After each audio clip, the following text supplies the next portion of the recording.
मित्रवर्ग, आज हम दुनिया के सबसे बड़ा लिखित संविधान बड़ा गर्व से कहते हैं कि वह भारत का संविधान है।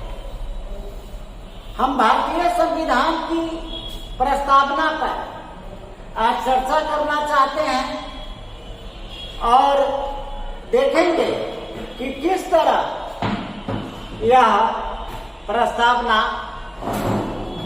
हमारे संविधान की आत्मा है, कुंजी है। यदि मैं ये कहूं कि पूरा संविधान इस प्रस्तावना का विश्लेषण है, और आप लोग को जानना चाहिए कि हमारे मूल संविधान में 22 खंड, 395 अनुच्छेद और 8 अनुसूची, लेकिन हमारा संविधान नमनीय है। समय समय पर इसका संशोधन और परिवर्तन होता रहा है। अभी हमारे संविधान में भाग इतना ही है 22, लेकिन अनुसूचियों की संख्या 12 हो गई है और अनुच्छेदों की संख्या 444।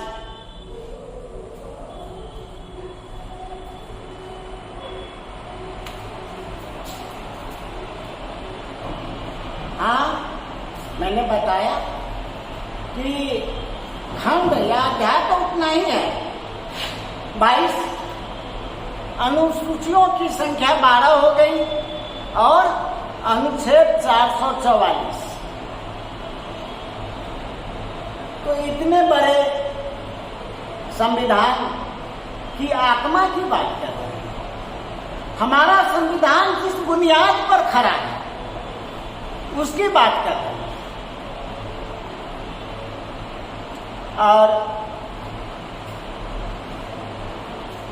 एक चीज आपकी जानकारी में दे देना चाहते हैं कि हमारे मूल संविधान जो था उससे इतर मात्र 2 शब्द का प्रयोग इसमें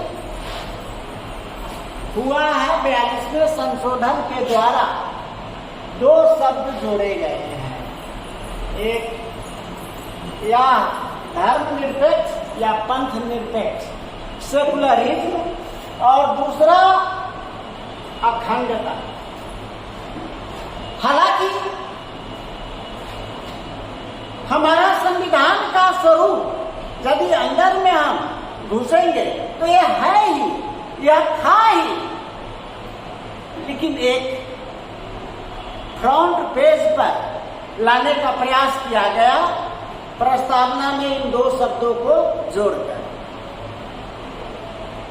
तो हम चलते हैं, अब एक एक शब्द पर गौर करते हैं कि हमारे संविधान की प्रस्तावना क्या कहती है। पहला शब्द पर गौर करेंगे हम। गौर कीजिए, कमा है हम कौन? भारत के लोग। इन्होंने ही संविधान बनाया है। भारत के लोग ही अपने जनप्रतिनिधियों के माध्यम से संविधान निर्मात्री सभा के लिए अपना प्रतिनिधि भारत के लोगों ने ही भेजा था, यहाँ की जनता ने, यहाँ के नागरिकों ने। तो और बहुत उच्च आदर्श, महान व्यक्तित्व से संपन्न लोग संविधान निर्माण में हिस्सा लिए, और यह हमारा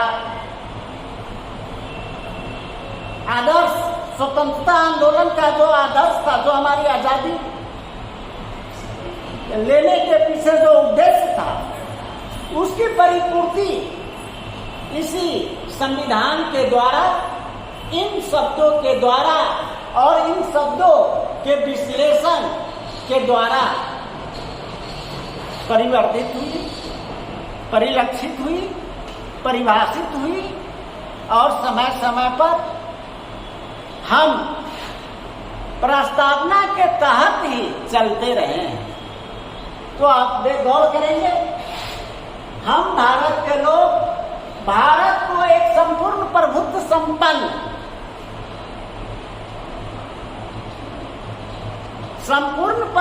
संपन्न इसका मतलब क्या?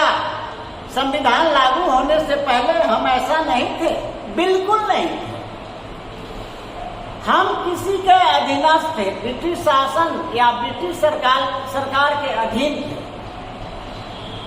आजादी मिली, हमारा आदर्श था, लेकिन यहाँ हमें एक चीज जान लेना है कि प्रभु सत्ता निरपेक्ष रूप में नहीं होती है। हम ब्रिटिश कॉमनवेल्थ के सदस्य हैं, संयुक्त राष्ट्र संघ के सदस्य हैं और उनका या उनके गाइडलाइन को सारी दुनिया मानती है, हम भी मानते हैं। इसका ये मतलब नहीं कि हमारी प्रभु सत्ता में कहीं कटौती हुई है। अब हम आगे बढ़ते हैं। हमारा आदर्श है समाजवाद। समाजवाद को हमने अपनाया। समाजवाद सीधी सी बात है,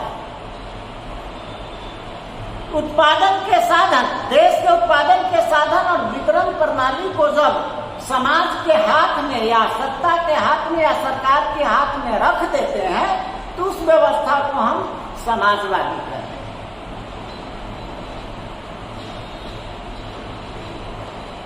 हम उस आदर्श पर चल रहे हैं। यह हमारा सपना रहा है, खास करके स्वतंत्रता आंदोलन में यही सपना देखे थे। हमारे महान पूर्वजों का सपना था। इसके साथ ही हमने इस चीज को स्वीकार किया कि हमारा देश कुछ अन्य पश्चात देश की तरह धर्म आधारित राष्ट्र या देश नहीं हो। हमारा देश सभी धर्म को प्रतिष्ठा देगा, सभी धर्मों के प्रति सरकार या नागरिक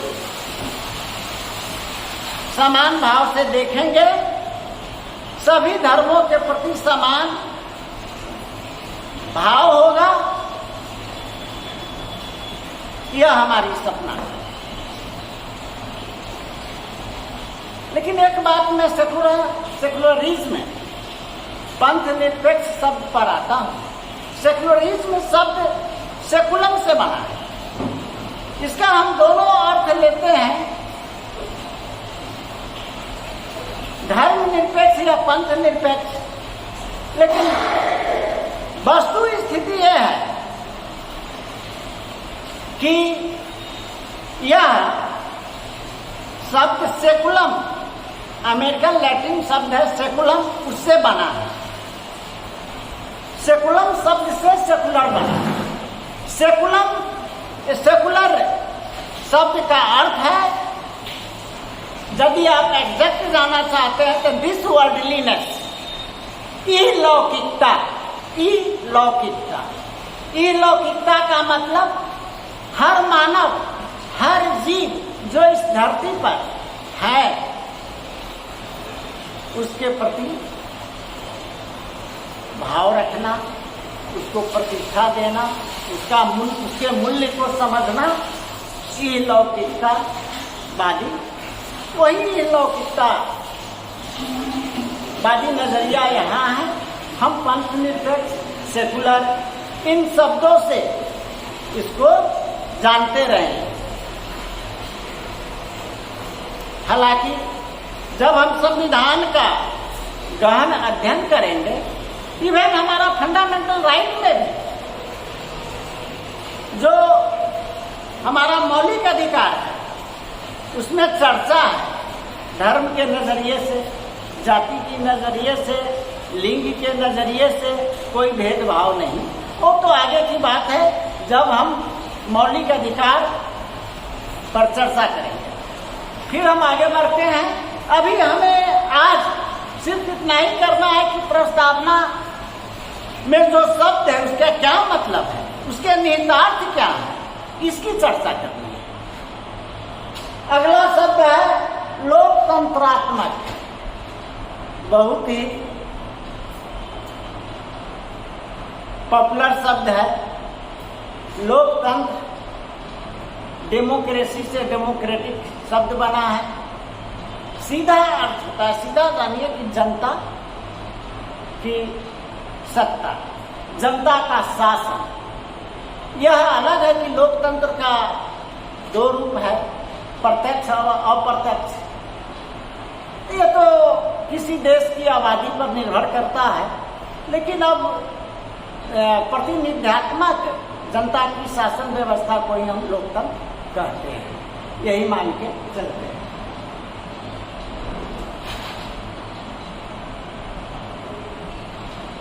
ये तो हमारी सरकार, शासन व्यवस्था और हमारा चरित्र हुआ, देश का चरित्र। अब इस चरित्र में विशेषताएं क्या क्या होनी चाहिए। तो भारतवासी या भारत के सभी नागरिकों को सामाजिक, आर्थिक और राजनैतिक न्याय। शब्द बोलने से तो कुछ पता नहीं चलता, लेकिन जब इस शब्द की गहराई पर जाए तब पता चलेगा न्याय किस चीज का, सामाजिक, आर्थिक, राजनीतिक। और मैं ये कहूं, ये तीन लफ्ज जो हैं वह समाजवादी और लोकतंत्र का टोटोलॉगस है, पुनरुक्ति है, तो इसमें कोई अतिशयोक्ति नहीं। यह लोकतंत्र और समाजवाद का पुनरुक्ति वाले शब्द हैं। ये तीनों सामाजिक, आर्थिक और राजनीतिक न्याय। सामाजिक न्याय इसलिए कि समाज में सभी लोग जाति, धर्म, लिंग, रंग सबसे हटकर एक है, सबको एक मानना है, सबके प्रति समादर होनी चाहिए। आर्थिक, जीने का हक सबको है और जीने का, जीवन का संसाधन प्राकृतिक और आर्थिक संसाधन है, तो इन पर सबका हक होना चाहिए। सभी की मिनिमम जरूरत की पूर्ति होनी चाहिए। राजनीतिक न्याय, लोकतंत्र है तो हमें तो राजनीतिक न्याय और अधिकार मिलना ही चाहिए। सत्ता में हम अपने प्रतिनिधि को भेजें या खुद हम उस लायक हैं तो प्रतिनिधित्व करें। वोट देने का अधिकार, वोट लेने का अधिकार। और हमारी स्वतंत्रता भी 5 तरह की दी गई है। विचार, अभिव्यक्ति, विश्वास, धर्म और उपासना की स्वतंत्रता। धर्म, उपासना, विश्वास, इस सब की स्वतंत्रता है, आजादी है। एक घर में 2 धर्म के लोग हो सकते हैं, एक चीज है, व्यक्तिगत चीज है। और इस पर सत्ता का या समाज का कोई प्रतिबंध नहीं होना चाहिए। लेकिन अभी हमारे तथाकथित समाज में रोक है, कमेंट है, और बेहतर आप मेरे पसंद के लायक तभी हैं, आपसे रिश्ता तब रखेंगे जब हमारे अनुसार आप धर्म, पूजा पद्धति, ये सब यदि जीवन में अपनाते हो। ये कहाँ का न्याय है? कहां से कहां हम चले आए, क्या सोच के चले थे, आजादी की लड़ाई लड़े, क्या से क्या हो गया देखते देखते। बहुत हंसी आती है और तकलीफ भी होता है। मैं थोड़ा सा इधर बात करना चाहता हूं। जब हमारा आंदोलन, स्वतंत्रता आंदोलन अंतिम चरण में था, तो कुछ हमारे देश के प्रतिक्रियावादी या दक्षिणपंथी लोग इस चीज को स्वीकार नहीं कर रहे थे कि सभी समान हो, सबको आजादी एक ढंग से मिले और न्याय में समता हो। इस चीज को कतई वो प्रतिक्रियावादी दक्षिणपंथी मानने को तैयार नहीं। क्विट इंडिया मूवमेंट का वही तथाकथित प्रतिक्रियावादियों ने विरोध किया। बड़ा आश्चर्य होगा। स्पष्ट रूप से कहा था कि मुझे ऐसा आजाद भारत नहीं चाहिए जिसमें सबके लिए समता, स्वतंत्रता और न्याय की बात है। ये चीज हायरार्की होनी चाहिए, तारतम्यता। बाहर सोच। बापू का विरोध किया गया भारत छोड़ो आंदोलन में प्रतिक्रियावादियों द्वारा, लेकिन बापू तो बापू, महात्मा ऐसे कोई नहीं कहलाता। नहीं विरोध किए, अपने रास्ते पर चलते रहे।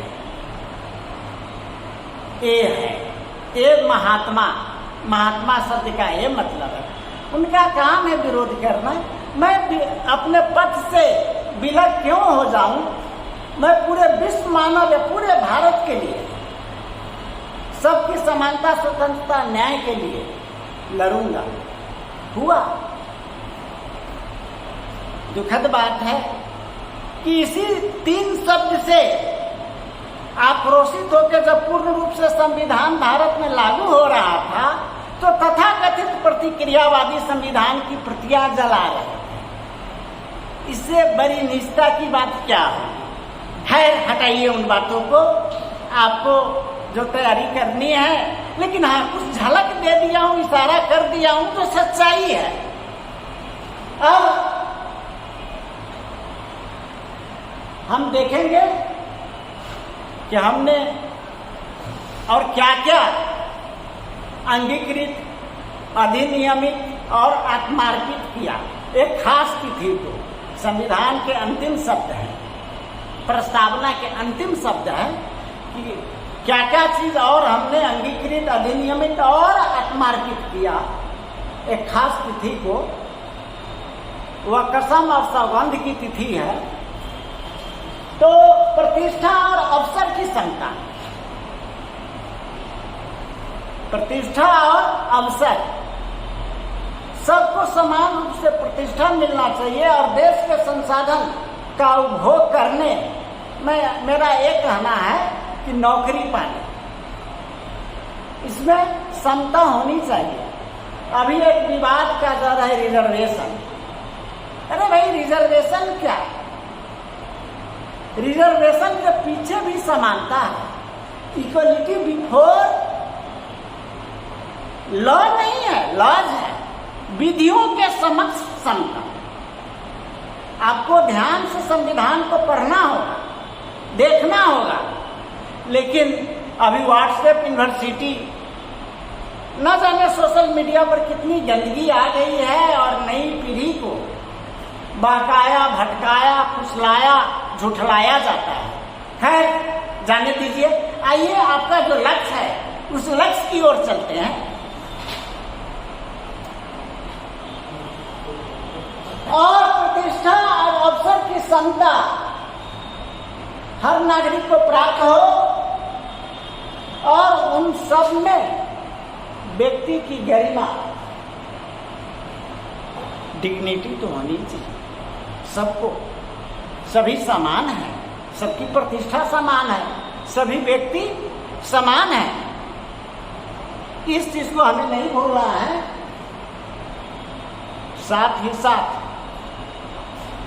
राष्ट्र की एकता और अखंडता को बरकरार रखते हुए इस सब की उपलब्धि पानी है।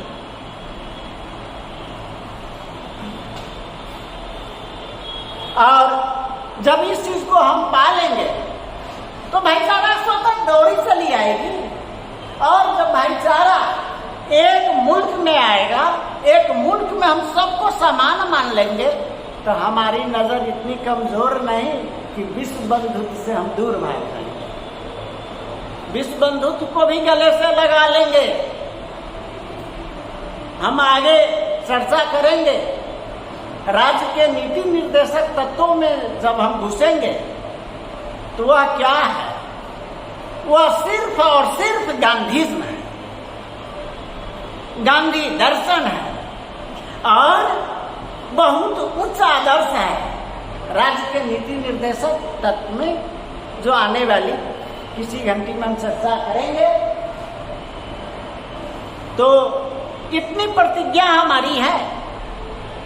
प्रस्तावना में हमने यह संकल्प लिया था और 26 नवंबर 1949 को मैक्सिमम संविधान को हमने लागू कर दिया और इसको अंगीकृत, अधिनियमित और आत्मार्पित किया।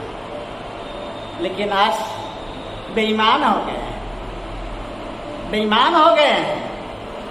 3 उच्च शब्दों का हमने प्रयोग किया है अपनी प्रस्तावना में, अंगीकृत, अधिनियमित और आत्मार्पित। ये हमने यहाँ से किया, यहाँ तो खाली रह गया। फिर हम अब अगली वीडियो में आपसे मिलेंगे। जय हिंद, जय भारत।